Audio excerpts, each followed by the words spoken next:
Знакомьтесь, пацаны, это мой друг Качок, Славик Мамонт.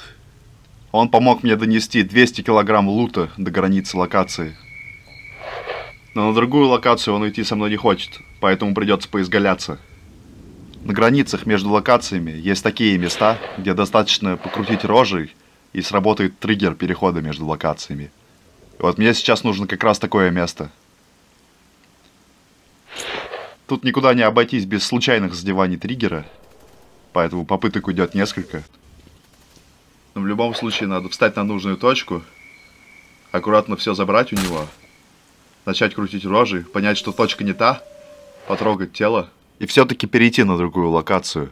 Идею для ролика я подсмотрел у своего подписчика, ссылку на его ролик я оставлю на всякий случай в описании. А сейчас я скину товар на землю и перетаскаю за 4 подхода.